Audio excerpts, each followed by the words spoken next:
Welcome back, Defenders. Jake here. So after 3 days of denying it, Romania finally confirms that yes, a Russian drone struck Romanian territory. This was pretty obvious to Ukraine given they had the visual evidence of the nighttime attack. Anybody who saw this picture could easily geolocate where this was on the Danube River, and it's on the Romanian side of the river. So when you geolocate it, this is what the Russians hit. Just kind of an empty field. This is the Ukrainian port city of Izmail, and this is the Romanian side.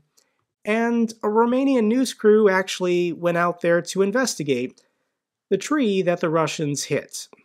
Tras în jurul orei 18 din zonă, spun că în acest moment este sigură această zonă, nu există niciun pericol. Chiar și așa primarul din localitate spune că se gândește la relocarea oamenilor de aici și tot el spune faptul că va continua. Good job, Russia. You successfully took out that NATO tree. So I know in the comments section, people are furious. They want to know, why isn't NATO responding? What is NATO's response? And to answer you, this graphic is NATO's response. The Russian military right now is being completely destroyed. After a year and a half of fighting, I don't think the Russian military will ever recover from this war. All of the material and resources they've expended and lost. They inherited the Soviet stockpile built up over 50 years, and they've pretty much blown it all in a year and a half. So this is NATO's response. Russia probably didn't target that tree on purpose. It was an accident. Nobody was harmed. So no, NATO is not going to directly respond, but they are going to continue supporting Ukraine for as long as it takes. Let's also follow up on the new Defense Minister Rustem Umerov. He was officially confirmed by Ukraine's parliament. Nobody voted against him, so more or less it was unanimous. And here's a message from the outgoing Defense Minister Reznikov. This is what he has to say. My heartfelt congratulations to my colleague Rustem Umerov on his appointment as the Minister of Defense of Ukraine. I've known Rustem for a long time, and I believe he is a great fit for this position. The challenges of many, but such are the times in which we live. Through our strength and determination, we will win this war. Unity is the key to our victory. Glory to Ukraine. The rumor is that Reznikov is going to become the new ambassador to the United Kingdom, a very important post. This was a good handoff between Reznikov and Umerov, so good news for Ukraine. And here is the statement that Rustem wanted to give when he was sworn in. For me, this war did not begin in 2022, not even in 2014. For my family and the Crimean Tatar people, the war with Russia began several centuries ago. When Moscow first occupied my native Crimea, I was born after my family had been deported, and as a child lived through the hardships brought about by Russian colonialism, which attempted to make indigenous Crimean Tatar people feel as though they were aliens on their own land. They did not succeed back then, and they will never succeed. Our main goal today is to win this war. So I can't think of a guy more motivated to defeat the Russians and liberate Crimea than this man right here. He also gave a pretty strong statement about not tolerating corruption. He said, corrupt officials are equated with terrorists, and we do not negotiate with terrorists. So these rumors, these allegations that happened under Reznikov will not be tolerated by the new defense minister. He sets the tone, he leads by example. In his time of public service in Ukraine's government, there's never been a hint of any kind of corruption from this guy. He does not tolerate it. And this is very important because Ukraine needs to be on the level with all their finances in order to continue receiving Western military aid. The United States announces another $175 million in military aid that includes depleted uranium rounds. Anytime you talk about uranium, this gets people excited.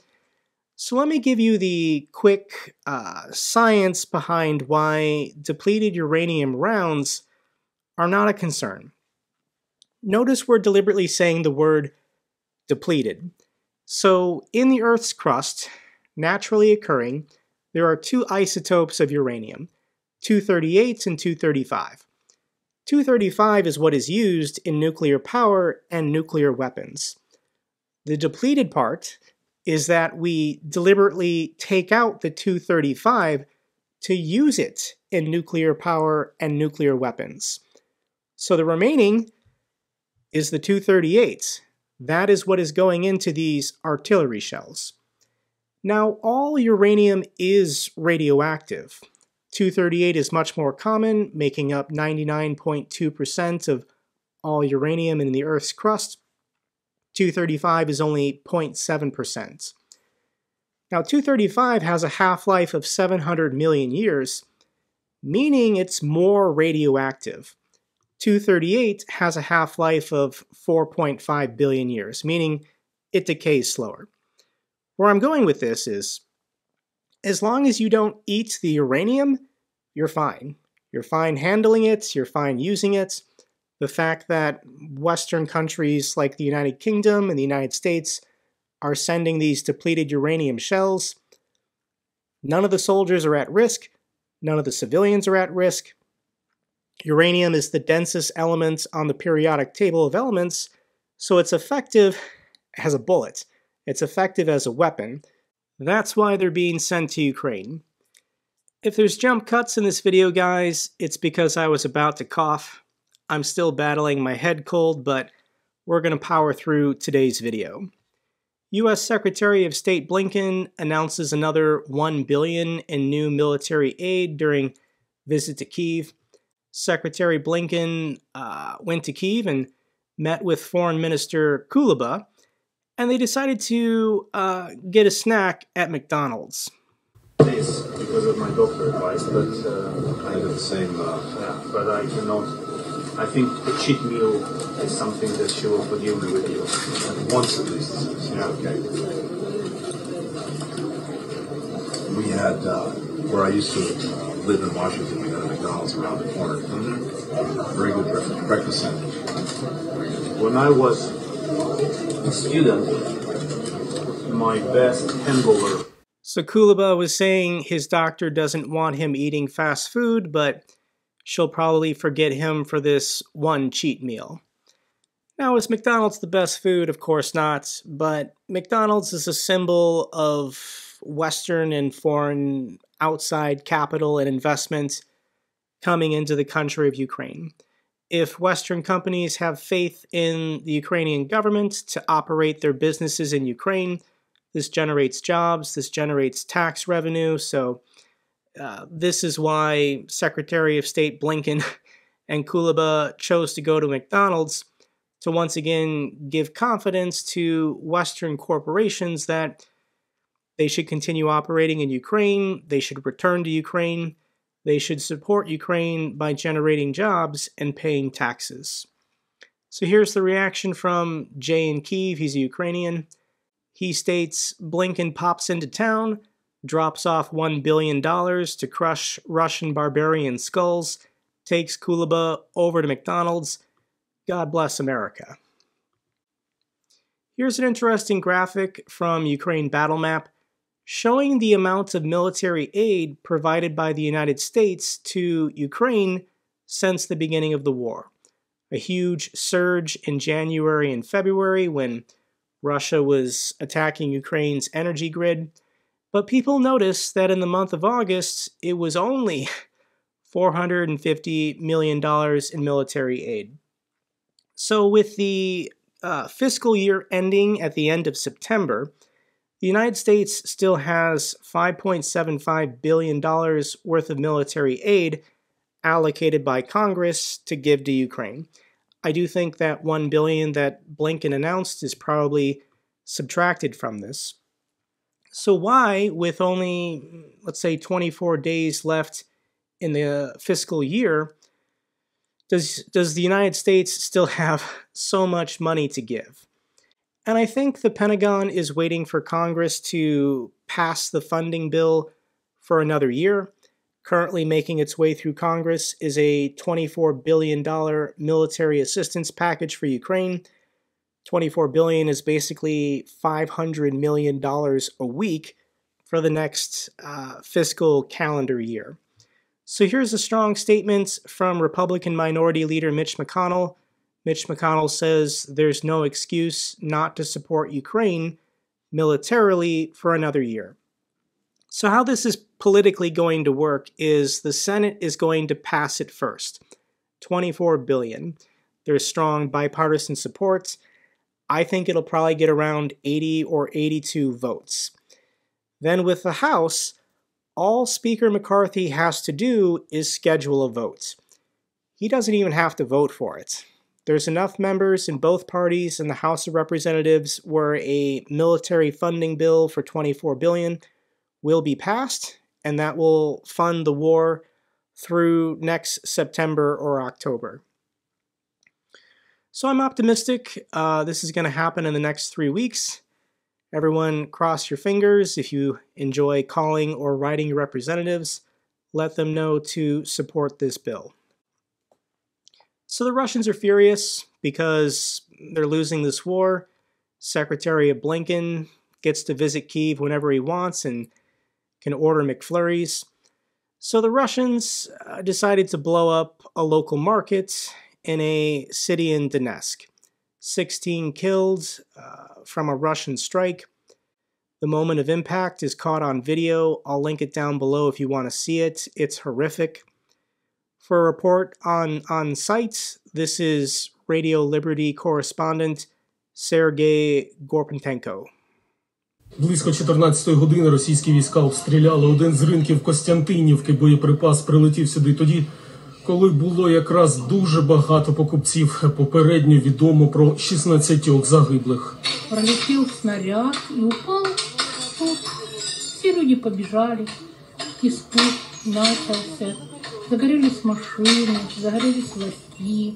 Там очень много людей, рынок оживленный. На даний час маємо 47 осіб постраждалих, з яких загинуло 16 осіб, тіла яких зараз ідентифікуються, серед яких є одне тіло невеликого розміру. Допускаємо, що це дитина, але цю інформацію ми достовірно будемо розуміти після подальшого відпрацювання. І 31 особа зазнали поранень. 16 killed, dozens injured, people losing their homes, people losing their businesses, their livelihoods. This is just who the Russians are. They're terrorists. Furious that Secretary Blinken was visiting Kyiv, they deliberately targeted this busy market during the daytime to kill as many people as possible. So all Ukraine can do to end this is to win on the battlefield. Counteroffensive pushes towards second defense line. The Ukrainian counteroffensive along the Zaporizhia Oblast sector continues to push south past Robatna towards the village of Verbova. So when we switch to the military map, yes, the front near Bakhmut is important. Yes, Ukraine is still making progress in Donetsk towards the village of Staromilivka. But the most progress they've made is in the Zaporizhia region towards the village of Tokmak. And when we zoom in, we can turn on the defense fortification lines, and this is the mighty Surovikin line, the first official defense line that Ukraine was never supposed to get close to. All of these fields were mined. All of these fields had infantry camping out in the tree lines. But Ukraine has captured 6 to 8 kilometers worth of trench networks. And once you're in the trenches, it doesn't matter how many Russian soldiers are in this trench. Ukraine's going to start moving from the sides. Numerical advantage doesn't matter if you're clearing out these trenches going east-west. So I've seen the videos online, the GoPro videos, clearing out these trenches. I think that now Ukraine has breached this first line. They're going to start making progress going this direction, as well as going this direction towards the village of Verbova. Let's follow up on the story of that Russian helicopter pilot who defected to Ukraine, and his name is Maxim Kuzminov. Now this guy doesn't need to talk. He easily could have defected to Ukraine, handed over the helicopter, collected his $500,000, and then said, "I don't want to give any interviews." But he's choosing to talk. He's choosing to be a representative to convince other Russian soldiers that this is a viable option. If you feel trapped in this war, if you think you're going to die, if you think your government doesn't care about you, just defect to Ukraine. Surrender, and if you can steal a tank or a helicopter or a jet, you can make some money. So he gave a full interview, and I want to read just this one clip of how absurd this Russian helicopter pilot felt his job was. So this is the Ukrainian man interviewing him, and this is what he asks him. Were there any cases of illogical or irrational use of pilots, aircraft, and personnel? Yes, there were plenty of such cases. I've already talked about it. For our commander, it was needed to transport a cat, his personal pet. A cat? Well, a cat, it was a purebred cat, if I'm not mistaken, and there were 2 crews assigned to transport this cat, an Mi-8 and an Mi-24 helicopter. The guy says, why 2 helicopters? Yes, 2 helicopters transported this magnificent animal from Rostov to Krasnodar territory. That is, the Mi-8 flies the cat, and the Mi-24 covers the Mi-8. Why? Well, what if the Mi-8 is shot down? It would be a pity to lose the cat. How many people were in these 2 helicopters? 3 people in each helicopter, 6 Russian soldiers in total. Okay, we're good. How long was the flight? About an hour, give or take. Anyway, we burned a lot of fuel. Yeah, a lot of fuel was burned. Equipment capacity, crews always don't get proper rest. So I'm sure that this guy's leadership chain are full of idiots and corrupt officers that have them do absurd things. This guy looks pretty young, and given everything going on in this war, the fact that he was asked to transport some colonel's personal purebred cat, yeah, I'd be pretty PO'd as well. So it's looking like this was the smartest man in the Russian military, and he just defected to Ukraine. Comrade just made a cool $500,000. Top Russian general resurfaces 2 months after Wagner's failed mutiny. It's General Armageddon, the butcher of Syria, the mighty Surovikin. He apparently was implicated in Prigozhin's failed coup 2 months ago, so he got disappeared for a while and then was put under house arrest. He did resurface in public somewhere with his wife, growing a beard, rocking that untucked shirt and baggy jeans. But the Russian Defense Ministry has removed him from their websites. So if you go on the Russian military website a week ago, there's our guy, General Surovikin, and this is what the website looks like today. So Surovikin is being purged from the memory of Russians. Joseph Stalin would be proud. I think this guy is probably going to be poisoned or mysteriously die of health complications in the coming weeks or months. Russia steps up support for the sagging ruble. This is something everyone's been watching, but apparently Putin is watching as well. The rumor is that he's ordered the Russian treasury to not let the Russian ruble go above $1 to 100 Russian rubles. How can the Treasury do this? They're just going to buy their own currency. They still have foreign reserves of dollars, euros, yen, and yuan. And anytime the Russian ruble gets back to 100 per 1 US dollar, Russia's just going to buy their own currency. This isn't economically a very smart thing to do, but Putin is just trying to get through his re-election next March. After he's re-elected in March, he's not going to care where the Russian ruble goes, but he's got to hold on for another 5 or 6 months and keep this under that triple-digit number. Let's get to the feel-good clips. The first one is Intelligence Chief Budanov had a birthday and decided to put out this video.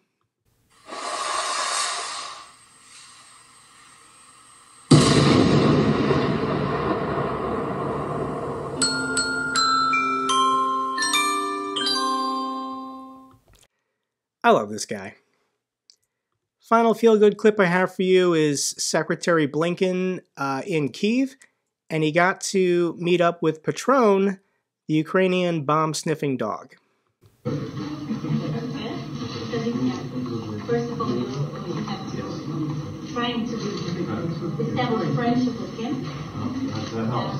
Yeah. That's cheating, but that's okay.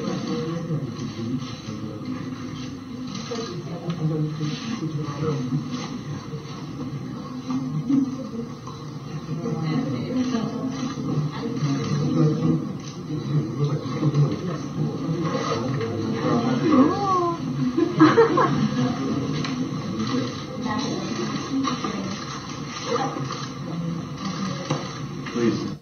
I feel like everyone at this point knows who Patron the bomb-sniffing dog is. He almost has 500,000 followers on Instagram. If you want to follow him on Instagram for some feel-good pictures, I'll put his link down below. That's all for this update video. Glory to Ukraine, glory to the heroes. If you found this video informative, give me a thumbs up. Best way to support the channel. Comments and questions, let me know down below. I love hearing from you guys. Till the next video, keep defending the truth, keep defending democracy.